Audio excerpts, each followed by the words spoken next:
Nas Pro juga yang turut mendukung supaya acara bisa terselenggara. Dan kita sudah bisa pastikan akan hadir nanti 3 negara, Argentina, Jepang, dan Arab Saudi, ditambah Indonesia sebagai tuan rumah, jadi ada 4. Acara dilakukan di Velodrome setelah kita survei dan cari lokasi acara yang berstandar internasional dan juga tanggalnya pas.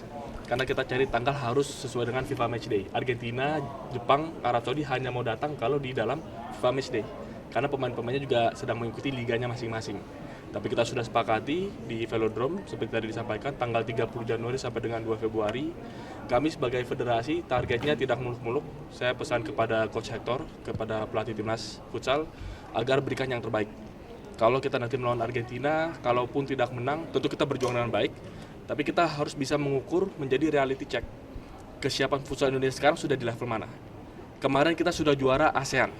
Kita bisa dengan percaya diri bilang Indonesia adalah raja futsal di Asia Tenggara. Tapi level berikutnya kemana? Ke level Asia, ke level Piala Dunia. Nah, ini adalah impian-impian yang kita ingin kejar berikutnya. Tapi kita harus tahu, harus benar-benar melihat kalau melawan mantan juara dunia kita di mana posisinya. Kalau melawan Jepang yang juga sudah pernah juara Asia 4 kali, Indonesia posisinya di mana. Sehingga kita tahu apa yang harus kita persiapkan. Dan lebih dari itu, tahun depan 2026 Indonesia juga menjadi tuan rumah AFC. Jadi harapan kami dengan tahun ini kita menyelenggarakan Four Nations World Series melawan negara-negara kuat, dan 1 tahun ini juga banyak program-program yang nanti kami akan umumkan untuk persiapan timnas kita.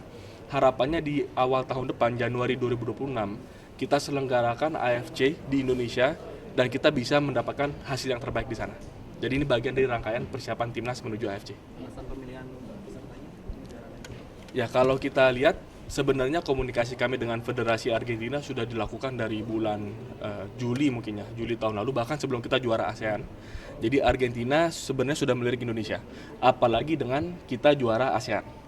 Kalau Jepang, karena pelatih timnas Jepang sekarang, Coach Ken, itu dulu adalah pelatih timnas Indonesia. Jadi setelah beliau dipilih di Jepang, kita komunikasi juga dan muncul ide untuk mengundang Jepang. Nah, setelah itu kita pikir-pikir daripada mengundang satu persatu negara, kenapa nggak kita sekalian bikin kompetisi aja, 4 negara sekaligus, supaya lebih seru. Dan itu berhasil kita wujudkan dan nanti akan kita laksanakan akhir bulan ini. Dan lebih dari itu, kami di federasi juga punya rencana, kegiatan seperti ini harus menjadi rutin. Karena tadi pesan dari Kemenpora jangan hanya berpaku menjadi event-event saja, event datang, event pergi. Tapi kami punya impian, kalau kita berhasil menyelenggarakan ini dengan baik, tahun depan kita undang negara-negara lain, Brazil, Spanyol, Portugal. Ada beberapa negara sudah komunikasi. Brazil, kalau saya boleh buka, Brazil sudah ada kontak ke kami, ajak pertandingan persahabatan. Perancis juga sudah, Uzbekistan juga sudah, Maroko juga sudah. Jadi kita punya potensi untuk menyelenggarakan banyak event internasional futsal di Indonesia. Karena dengan kita juara ASEAN, Indonesia sekarang sudah masuk ke radar negara-negara papan atas di futsal dunia. Dan ini yang kita harapkan ke depan. Masih terpaku di kota-kota besar. Memang kalau kesiapan venue tadi kami juga dapat arahan dari Mas Wamen dan dari Kemenpora juga ada atensi soal itu.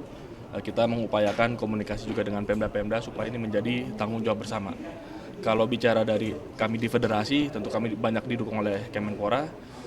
Kami memang ingin mengembangkan liganya lebih kuat.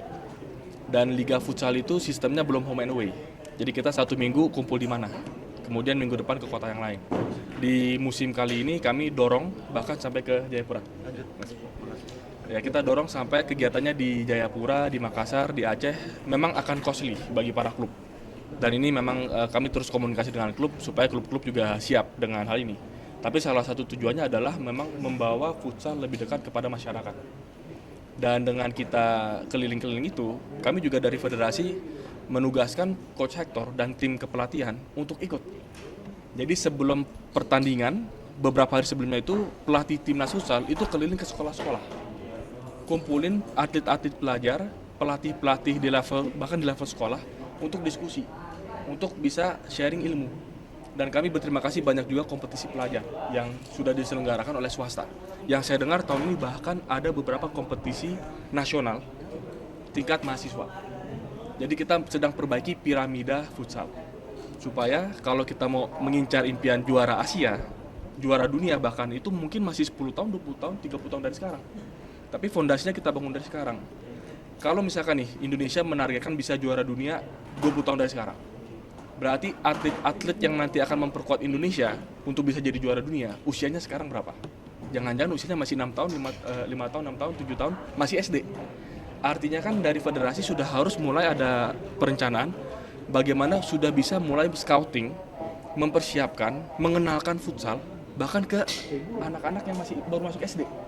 Karena mereka inilah yang kita harus persiapkan 10 tahun, 20 tahun ke depan supaya nanti siap kita bisa juara Piala Dunia.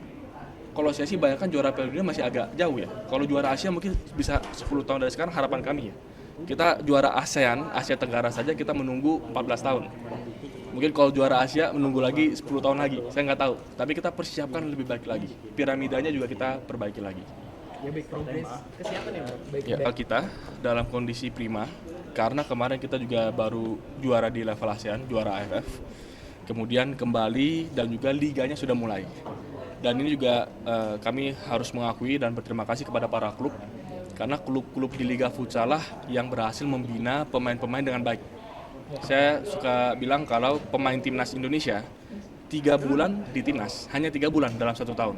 9 bulan sisanya di klubnya masing-masing.